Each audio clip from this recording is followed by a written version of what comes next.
3. Halo, kita dari kelompok 10 mata kuliah manajemen pemasaran. Di sini kami akan melakukan podcast dengan program Retail Talk, yang dimana kita akan mengulik strategi di balik dunia retail. Nah, bersama aku Rahma Nabila dengan NIM akhir 024 yang akan menjadi host pada segmen 1 dan akan menjadi narasumber pada segmen 2. Lalu ada aku Zahra Amalia Sugianto dengan NIM akhir 019 yang akan menjadi narasumber pada segmen 1 dan akan menjadi host pada segmen 2. Saksikan Podcast berikut ini.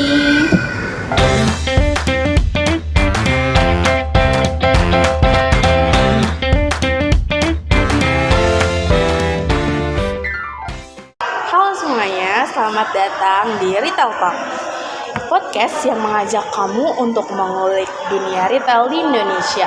Bersama aku Rahma Nabila yang akan menjadi host kalian pada segmen pertama ini.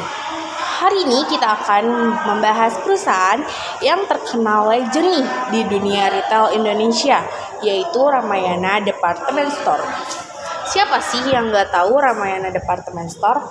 Karena Ramayana Department Store ini dari dulu sampai saat ini mereka tetap eksis di tengah pesaing baru dan perubahan tren belanja. Nah, sekarang aku bersama Kak Jara sebagai narasumber. Halo Kak Jara, bagaimana kabarnya? Halo Kak, alhamdulillah baik. Seneng banget ya bisa ngobrol ini soal topik yang menarik kayak gini. Oke. Alhamdulillah Kak Jara kalau seandainya kabarnya baik. Oke, langsung aja ya Kak, kita mulai bahas dari sisi pertama nih. Kita kan tahu nih ya Kak, kalau dunia pemasaran saat ini tuh cepat banget berubahnya, apalagi di era digital saat ini. Menurut kamu gimana sih Kak dinamika industri pemasaran abad ke-21 dan gimana Ramayana beradaptasi dengan perubahan itu? Oke, kalau secara teori dinamika industri pemasaran pada abad ke-21 ini kan ditandai dengan adanya digitalisasi, terus perubahan perilaku konsumen, serta meningkatnya persaingan global ya. Nah, perusahaan juga harus lebih cepat lagi nih beradaptasi di lingkungan konsumen. Nah, contohnya Ramayana dulu itu kan cuman ada toko fisiknya aja ya. Nah, tapi sekarang itu Ramayana udah ada toko online-nya nih, seperti kayak Tokopedia atau Shopee. Lalu juga untuk promosinya Ramayana juga sekarang sudah berpromosi di media sosial seperti Instagram atau enggak TikTok. Nah, terus implikasinya strategi ini tuh bikin Ramayana tuh bisa tetap relevan gitu di pasar. Lalu juga bisa menjangkau segmen konsumen yang lebih suka untuk berbelanja online seperti itu. Iya nih, aku juga ngeliat ya mereka tuh mulai aktif banget di platform media sosial ataupun platform belanja online ya Kak. Nah, kelihatannya tuh jadi lebih hidup dan lebih kekinian juga mengikuti tren ya Kak. Terus sekarang kita bahas perencanaan pemasarannya nih Kak. Menurut Kakak Zara, teorinya itu gimana ya peran perencanaan pemasaran dalam mempertahankan perusahaan? Oke, kalau secara teori perencanaan pemasaran itu kan penting banget ya untuk sebuah perusahaan biar perusahaan itu tuh bisa lebih sukses gitu kan. Nah, juga perusahaan tuh bisa menetapkan arah tujuannya, terus strategi apa yang dipakai, terus siapa target pasarnya gitu kan. Karena tanpa adanya perencanaan itu tuh perusahaan bisa nggak terkendali lah gitu untuk pemasarannya. Lalu contohnya Ramayana itu tuh udah melakukan perencanaan yang cukup matang. Nah, mereka tuh tetap menerapkan konsep harga hemat itu untuk semua kalangan. Nah, tapi juga mulai menyesuaikan tokonya nih. Jadi kayak lightingnya tuh harus ada penerangan cahaya, lalu layoutnya juga harus lebih diluasin lagi biar tuh konsumen pada menarik perhatian seperti itu. Selain itu juga Ramayana sering bikin kampanye nih kayak Ramayana Midnight Sale atau Ramadan Sale gitu yang ada di tahunan atau lebaran gitulah. Nah, jadi itu semua tuh udah disusun dalam kalender pemasaran di perusahaan. Nah, implikasinya Ramayana itu tuh bisa menjaga ritme penjualannya agar tetap stabil di sepanjang tahun. Gak cuma di musim tertentu aja gitu. Jadi perencanaan pemasaran itu tuh penting untuk perusahaan agar lebih efisien lagi, serta promosinya itu agar bisa lebih terarah lagi seperti itu. Pantes ya Ramayana itu tetap trendy walaupun saat ini kan serba digital, terus juga banyak tren-tren pesaing baru. Iya. Nah, sekarang juga kan banyak banget nih Kak perusahaan yang ngomongin soal sustainability ya. Nah, menurut Kakak Zara nih, apakah Ramayana juga punya upaya ke arah pemasaran keberlanjutan tersebut? Oke, kalau secara teori pemasaran berkelanjutan itu kan berarti kayak strategi bisnis ya, yang mempertimbangkan 3 aspek, itu ada ekonomi, sosial, sama lingkungan. Nah itu tujuannya itu nggak cuma cari untung aja, tapi juga untuk menciptakan nilai jangka panjang dari perusahaan ya atau konsumen itu sendiri gitu. Contohnya di Ramayana sekarang itu udah bergerak nih, jadi sekarang itu di Ramayana udah mengurangi tas kantong plastik gitu. Jadi untuk jadi untuk belanjanya itu udah dialihkan ke tas belanja yang berbahan kain gitu, walaupun berbayar. Lalu juga udah berkolaborasi dengan UMKM, jadi UMKM itu bisa nitip barangnya nih di perusahaan tersebut gitu. Kalau yang kita tahu kan kayak barang konsinyasi ya atau barang titipan gitu.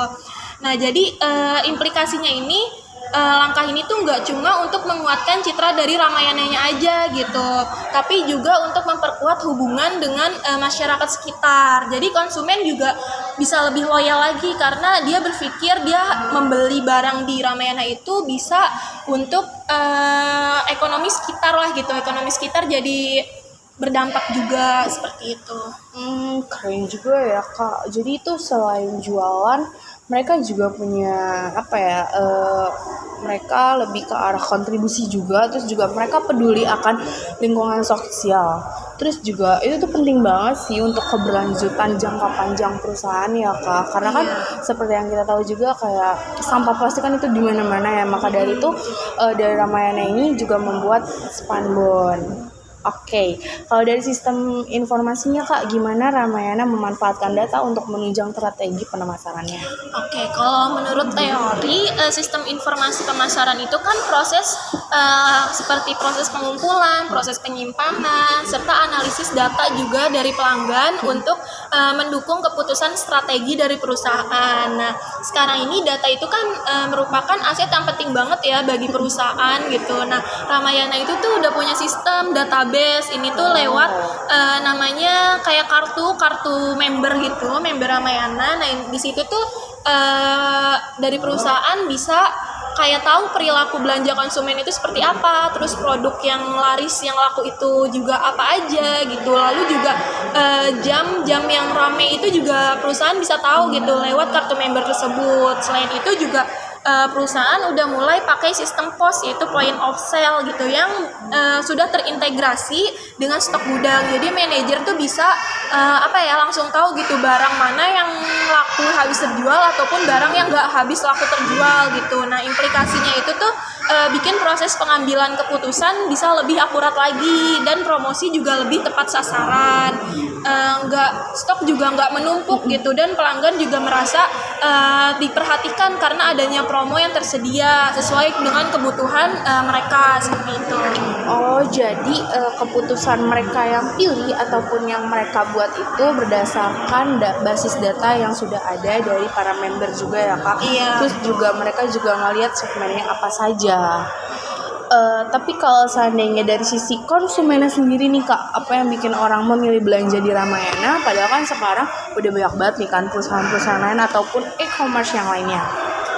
Oke, menarik nih untuk dibicarakan, karena kalau secara teori keputusan pembelian konsumen itu kan dipengaruhi oleh 3 faktor ya. Itu ada psikologis, sosial, sama budaya. Nah, betul. jadi banyak pelanggan dari Ramayana tuh yang datang gak cuma untuk belanja aja, tapi dia tuh untuk mendapatkan sebuah pengalaman. Nah, jadi mereka tuh bisa lihat langsung barang-barang yang ada di Ramayana tersebut, terus bisa langsung memegangnya, bahkan bisa langsung mencobanya gitu di fitting room. Nah, dan juga bisa ngerasain rasanya interaksi bersama karyawan toko itu seperti apa gitu. Nah, selain itu Ramayana juga punya nilai nostalgia karena banyak pelanggan yang udah berbelanja itu dari mereka kecil sampai besar sekarang. Nah, implikasinya itu Ramayana itu punya keunggulan emosional dibanding e-commerce. Nah, jadi Ramayana itu harus mempertahankan pengalaman belanja yang belanja seperti ini gitu biar jadi daya tarik utama para pelanggan seperti itu. Benar juga sih, kadang kan kalau belanja itu kita harus ada kepuasan sendirinya ya. Lalu kalau dilihat dari konsep segmenting, targeting, dan positioningnya, Ramayana kira-kira menyasar segmen dan target pasar seperti apa sih Kak? Oke, kalau secara teori STP ini kan seperti menentukan segmenting, targeting, dan positioning ya.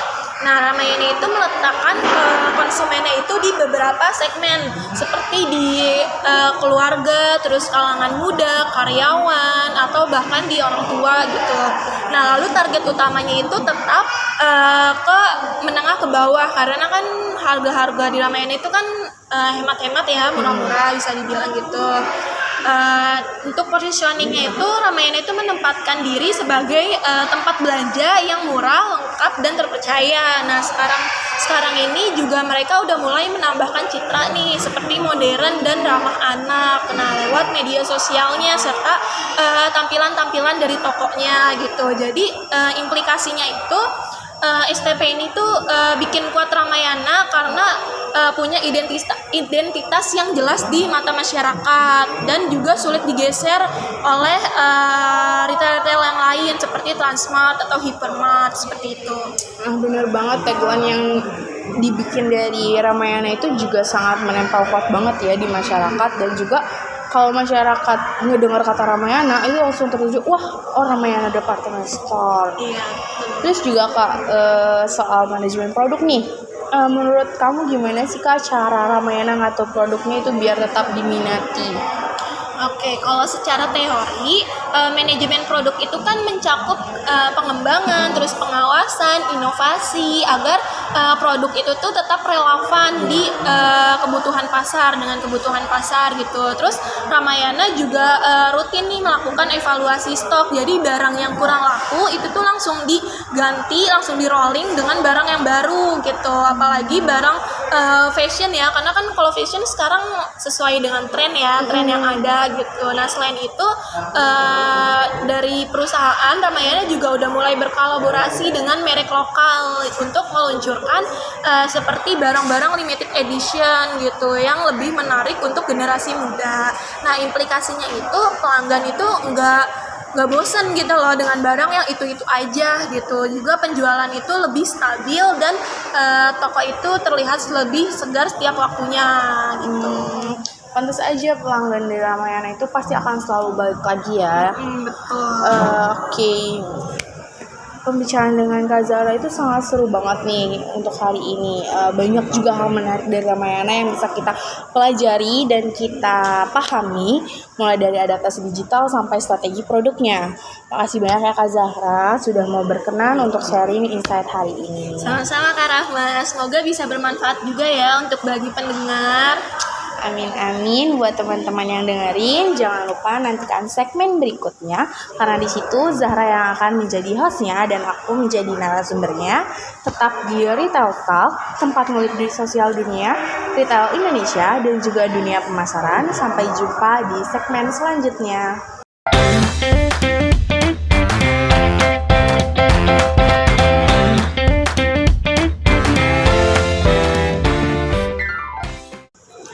Semuanya, selamat datang kembali di podcast Retail Talk, podcast yang ngajak kamu buat ngulik dunia retail Indonesia. Nah, bersama aku Zahra yang akan menjadi host pada segmen kedua ini. Nah, pada segmen sebelumnya itu kan kita sudah membahas tentang Ramayana Department Store ya. Nah, yang bergerak di retail kebutuhan pokok dan gaya hidup. Nah, kali ini kita akan membahas BGY Fruits nih yang bergerak di retail buah segar dan produk pangan sehat. Nah, BGY Fruits ini kan merupakan retail buah terbesar dan termuka serta terpercaya di Cina. Nah, serta saat ini itu mulai mengekspansi mereknya ke Indonesia dan beberapa negara Asia. Yuk kita kupas informasi di balik segarnya dunia retail buah bersama narasumber kami, Kak Rahma. Halo Kak Rahma. Halo, oke aku mau pantun dulu ya. Beli semangka di BGY Fruits, warnanya merah bikin ceria. Halo semua, aku Rahma Nabila, siap berbagi cerita dan bahas di dunia retail yang penuh warna. Oke, halo nih Kak Rahma, gimana kabarnya nih Kak? Happy nggak hari ini? Aku baik banget kabarnya dan aku happy banget bisa bahas topik ini di podcast bareng Kak Zahra nih. Aku juga gak sabar untuk bahasnya. Oke, kita langsung ke intinya aja nih Kak. Oke, seperti yang kita tahu nih Kak, pada abad ke-21 ini kan pemasaran gak lagi berfokus hanya pada produk dan harganya aja. Nah, tetapi juga berorientasi pada pengalaman pelanggan dan nilai mereknya. Nah, bahkan untuk saat ini itu dimana semuanya tuh serba digital kan. Nah, menurut Kak Rahma nih, bagaimana sih cara BGY ini menghadapi transformasi perubahan pada saat ini? Kalau kita lihat lagi nih untuk mengulik ke abad 21 ya, BGY Fruits ini kan sebagai retail buah di Indonesia menghadapi dinamika tersebut dengan mengubah pendekatan pemasarannya dari cara konvensional menjadi strategi digital yang berbasis media sosial ya, dan kolaborasi bersama influencer atau bisa juga disebut employer branding digital ya. Terus juga BGY Fruits ini juga merupakan contohnya itu keren karena mereka tuh nggak cuma jual buah juga, tapi jual gaya hidup sehat lewat cara yang seru dan kekinian. Coba deh lihat platform media sosialnya Instagram atau TikTok atau juga bisa Facebook. Terus mereka tuh mengusung tema itu dengan warna yang cerah, lucu, terus cara komunikasinya juga yang fun, seperti kamu kayak ngobrol dengan teman kamu sendiri. Terus juga ya mereka juga memperkenalkan produknya melalui media sosial tersebut. Oke, berarti kontennya itu nggak cuma hanya promosi aja ya Kak, juga ada kayak storytelling yang lucu, terus yang enjoy, yang fun, terus interaktifnya juga terbukti kalau pemasaran abad ke-21 ini tuh bertransformasi menjadi lebih personal lagi dan fokus pada engagement-nya. Iya benar. Pemasaran abad ke-21 itu kan juga lumayan dinamis ya, karena BGY Fruits juga itu merupakan contoh bagus gimana perusahaan bisa sukses dengan kombinasi antara strategi digitalnya, branding kreatifnya, terus juga pemahaman perilaku konsumen modernnya. Oke, menarik banget nih Kak. Nah, kalau dari sisi perencanaan pemasarannya nih, apa sih yang bikin strategi BG Fruits ini efektif? Nah, jadi BGY Fruits ini punya rencana pemasaran yang cukup menarik loh Kak. Karena mereka ini fokus pada 3 hal utama, yaitu pertama kualitas buah yang segar, brandingnya yang kreatif, dan promosi digital yang aktif di sosial medianya. Terus strategi ini juga membuat BGY Fruits ini lebih dekat dengan konsumennya yang peduli dengan gaya hidup sehat. Karena kan kalau orang yang membeli BGY Fruits ini pasti yang ingin hidup sehat. Terus juga bisa dibilang tuh kunci sukses dari BGY Fruits ini ada di perencanaannya yang matang, karena dia itu termasuk juga kreatif, adaptif terhadap perubahan zaman, terus juga bukan cuma jual buah doang, tapi juga membangun kayak cerita, pengalaman positif untuk setiap pelanggannya. Oke, keren banget ya Kak ya. Jadi bisa dibilang kalau BG Fruits ini tuh punya rencana pemasaran yang matang dan adaptif gitu ya terhadap perubahan zaman gitu. Oke, selanjutnya nih Kak, bagaimana sih BGY Fruits ini bisa menerapkan konsep pemasaran globalnya dan berkelanjutan? Jadi menurut aku nih ya, BGY Fruits ini juga lumayan keren nih di konsep pemasaran globalnya. Meskipun mereka itu merek baru yang mulai berkembang di Indonesia, BGY Fruits itu sudah mulai ekspansi juga ke beberapa negara di Asia. Terus secara global, merek mereka ini memperkuat strategi rantai pasoknya itu melalui jangkauan B2B atau business to business-nya dengan cara berpartisipasi pada Asia Freight Logistika. Itu dimana semua merek yang terkemuka menjual buah-buahan dijadikan satu untuk pameran. Terus juga BGY Fruits itu menerapkan konsepnya yang eco-friendly. Contohnya itu gini, mereka menggunakan kemasan ramah lingkungan, mereka tidak menggunakan plastik. Terus juga mereka mendukung petani lokal untuk mengambil buah-buahannya dan menjualkannya kepada konsumen. Terus juga mereka mengedukasi para konsumen tentang pentingnya konsumsi buah, terus kayak untuk gaya hidup sehat dan berkelanjutannya. Terus juga kalau kamu lihat di media sosialnya, mereka tuh menjelaskan manfaat-manfaat buah, terus kegunaannya apa aja. Oke, keren banget ya Kak kalau kita dengar. Jadi mereka tuh nggak cuma buat mikirin keuntungannya aja, tapi juga peduli sama lingkungan dan masyarakat serta konsumennya. Oke, selanjutnya nih Kak, kalau kita lihat dari informasi pemasarannya, Biji Fruits ini mengelolanya gimana ya Kak? Apakah mereka pakai platform digital dan itu tuh apa aja nih Kak kira-kira? Oke, Digital Fruits ini tuh udah mulai menerapkan pendekatan berbasis data dan teknologi digital. Mereka tuh ngumpulin informasinya itu dari berbagai sumber. Pertama itu kayak data penjualan perhariannya yang dicatat secara manual, terus juga pembelian buah yang paling banyak itu pada hari itu apa saja. Terus juga kayak aktivitas di media sosialnya ataupun mungkin umpan balik atau feedback dari pelanggannya.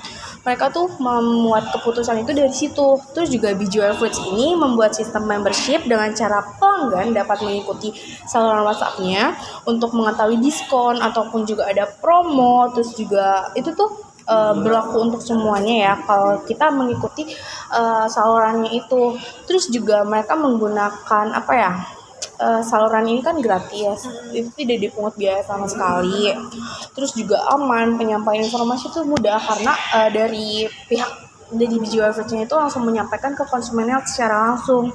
Terus juga Bijiwa itu juga aktif memantau feedback dari pelanggannya itu melalui platform media sosial. Jadi mereka itu mengutamakan juga experience dari pelanggannya. Oke, keren juga ya Kak. Nah, jadi untuk ngatur strategi dan informasinya itu tuh mereka menggunakan data yang didapat ya dan memperkuat brandingnya seperti itu ya Kak. Nah, bener banget. Mereka itu dapat data itu agar valid sesuai dengan keadaannya di lapangan. Terus juga data yang tersedia itu juga memperkenalkan produknya nih jadi lebih mudah gitu. Oke. Baik, lalu untuk selanjutnya itu seperti yang kita tahu nih Kak, kan sekarang konsumen itu kan makin cerdas ya, dan juga punya banyak pilihan karena menjual retail buah itu nggak hanya di Biji Fruit aja, tapi juga ada kompetitor lainnya seperti Total Buah gitu yang kita tahu. Nah sebenarnya tuh gimana sih proses konsumen ini sampai akhirnya itu untuk memutuskan beli produk di Biji Fruits buah ini gitu Kak? Oke, secara teori kan pengambilan keputusan konsumen itu melalui beberapa tahap ya. Yang pertama itu kayak kita ngenalin dulu nih kebutuhannya itu apa, terus kita mencari informasinya, terus evaluasi alternatifnya apa, terus keputusan pembeliannya itu ada di tangan konsumen tersendiri. Dan yang kelima itu perilaku pasca pembeliannya. Nah, kalau menurut aku nih, biasanya seseorang itu pasti akan mulai sadar kalau dia tuh misalnya tubuhnya kurang sehat atau kurang vitamin atau bagaimana, dan mereka tuh butuh buah yang segar atau ingin mencoba buah karena kan banyak juga ya penyuka buah gitu loh. Terus juga ia mencari referensi di media sosial, lalu mereka melihat konten-konten di Instagram atau di TikTok atau di Facebook, terus yang mereka lihat dulu nih profilnya, oh ini tuh menarik ya, lumayan menarik nih, baru mereka datang ke store. Nah setelah mereka datang ke store itu, mereka bisa mencoba sampel buahnya. Setelah itu bandingin harganya dari kompetitor lain dan harga mereka. Nah lalu mereka akan membuat keputusan beli di BJY Fruits atau di kompetitor lainnya. Karena kan di Bijual Fruits ini mengandalkan keterampilannya juga nih. Keterampilannya itu kayak tampilan dari store-nya itu yang bersih, terus juga tempat yang nyaman, terus kita juga punya pelayanan yang lumayan bagus. Kalau dibanding dengan kompetitor lainnya juga kayak seperti Total Buah ya tadi ya, Bijual Fruits ini tuh lebih menonjol di sisi brandingnya yang lebih fun, ceria, cerah, serta kualitas buah yang kami jual itu lebih segar, terus juga lebih berkualitas. Kita itu menerapkan kualitas grade dari grade A, B, dan C. Nah, makanya itu kita juga mengoptimalkan dari pelayanannya itu.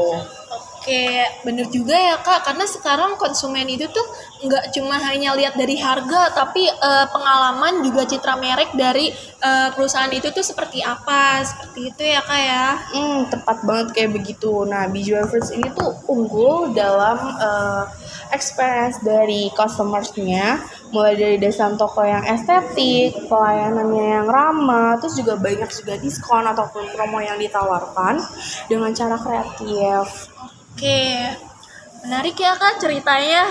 Oke, lalu untuk selanjutnya nih Kak, kalau kita lihat dari cara BGY Fruits ini melakukan pemasarannya, nah maka gimana sih cara nerapin strategi pemasaran STP-nya Kak? Kayak segmentasi, terus targeting, terus positioningnya itu seperti apa Kak?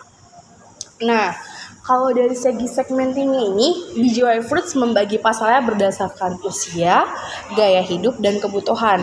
Lalu mereka juga fokus ke segmen dari Gen Z dan keluarga yang peduli dengan kesehatan dan suka produk segar dengan kualitas tinggi, ataupun ke gen-gen yang lainnya. Kayak contoh kan kayak misal orang tua, kakek atau nenek itu juga membutuhkan buah kan, dan dia juga membutuhkan vitamin.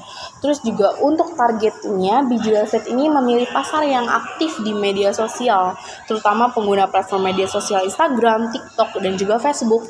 Nah, makanya mereka itu banyak bikin konten kreatif, terus juga diposting lucu supaya menarik para pelanggan. Tapi juga tidak dengan mereka tuh juga menawarkan langsung di sekitar toko, jadi lebih konvensional ya penawarannya. Terus juga untuk di sisi positioning-nya ini, BGY Fruits ini menempatkan dirinya sebagai retail buah yang segar dengan kualitas yang mereka jual tuh sangat tinggi. Terus juga menjual buah-buah produk impor. Terus juga mereka juga menjual beberapa buah-buahan yang menghadirkan experience belanja yang menyenangkan. Terus juga mereka juga menjual tuh buah tidak hanya buah yang biasa kita temui.